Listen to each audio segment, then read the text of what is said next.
মাংস নিয়ে আসা হয়েছিল। আজকে ওয়েদারটা আমাদের এখানে খুব সুন্দর হয়ে আছে, বৃষ্টি বৃষ্টি দেখো।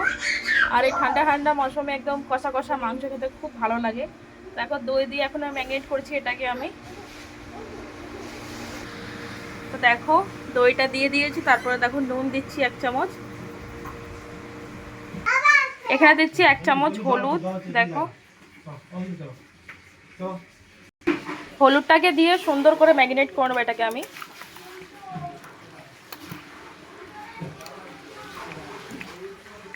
আর এটাকে আধা ঘন্টা রেখে দেবো, তারপর এটাকে বানাবো। তাহলে এটা খুব সুন্দর একটা হবে, মাংসটা খেতে ভালো লাগে।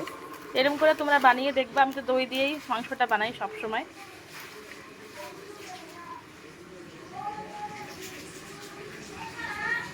দেখো এবার এটাকে ঢেকে রেখে দেবো আমি আধা ঘন্টার জন্য।